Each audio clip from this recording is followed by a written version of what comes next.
রাজনৈতিক ছাত্র সংগঠনের একটা রাজনৈতিক কারণে একটা প্রোগ্রামের জন্য একটা ইউনিভার্সিটির পরীক্ষা বন্ধ, এটা তো কোনোভাবেই মানা যায় না। একজন যখন সরকার, সে তো শুধু তিনি তো গোটা দেশের সরকার, মানে গোটা রাজ্যের সরকার, তো ইউনিভার্সিটির ভাইস চ্যান্সেলরকে এটা নোটিশ করতে পারেন না। যে সরকারের উচ্চশিক্ষা দপ্তর যেভাবে ইউনিভার্সিটির স্বাধিকার হরণ করার চেষ্টা করেছে তা সম্পূর্ণ অগণতান্ত্রিক এবং ন্যক্কারজনক।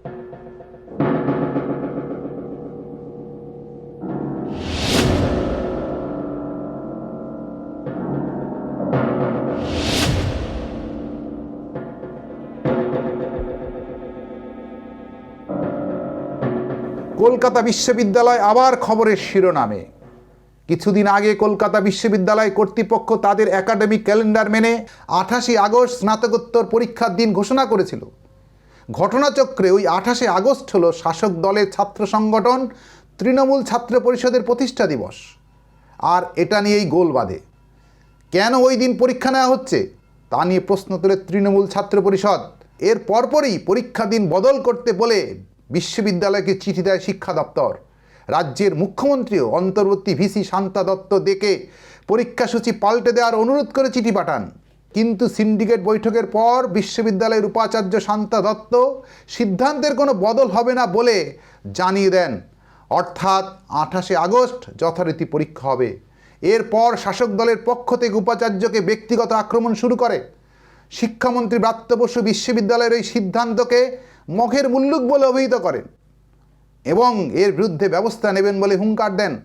আর এখানেই প্রশ্ন উঠছে, শিক্ষা দপ্তর বা রাজ্য সরকার কলকাতা বিশ্ববিদ্যালয়ের মতো স্বশাসিত শিক্ষা প্রতিষ্ঠানের সিদ্ধান্তে এইভাবে হস্তক্ষেপ করতে পারে কি? আর এই নিয়ে কি বলছেন ওই বিশ্ববিদ্যালয়ের পড়ুয়ারা? দেখেছি যে শিক্ষকদের ওপর অত্যাচারের প্রতিবাদেও যখন ছাত্র ধর্মঘট ডাকা হয়েছে সে সময়ও কিন্তু বিশ্ববিদ্যালয় পরীক্ষা নিতে পিছুপা হয়নি।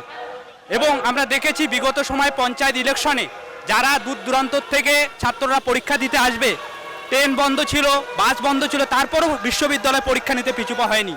তাহলে আজকে কেবলমাত্র একটা রাজনৈতিক দলের ছাত্র সংগঠনের প্রতিষ্ঠা দিবস থাকায় ইউনিভার্সিটি যদি এই প্রতিষ্ঠা দিবসে পরীক্ষার রুটিন পরিবর্তন করে তাহলে সেটা সম্পূর্ণ অগণতান্ত্রিক।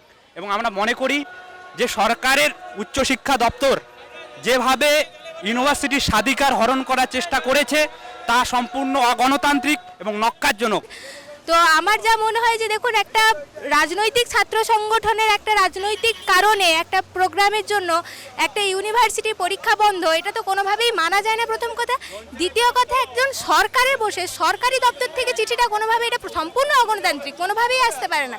একটা রাজনৈতিক দল একটা ইউনিভার্সিটিকে রিকোয়েস্ট করছে, সেটা আলাদা ব্যাপার, কিন্তু একজন যখন সরকার, সে তো শুধু তিনি তো গোটা দেশের সরকার, মানে গোটা রাজ্যের সরকার, তিনি তো একজন একটা নির্দিষ্ট রাজনৈতিক দলের হয়ে একটা ইউনিভার্সিটির ভাইস চ্যান্সেলরকে এটা নোটিশ করতে পারেন না, প্রথম কথা।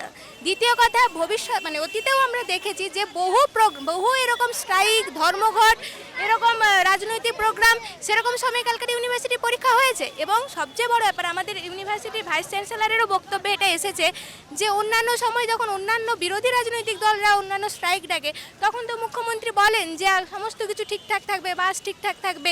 তাহলে এবারে একটা নির্দিষ্ট রাজনৈতিক দলের প্রোগ্রামের জন্য কেন এটা গণ্ডগোল করবে? বরং আমিও মনে করি যাতে ওই দিন সমস্ত সুষ্ঠুভাবে থাকে, পরীক্ষা যাতে সুষ্ঠুভাবে হয়, সেটা বরং সরকারের পক্ষ থেকে দেখা উচিত।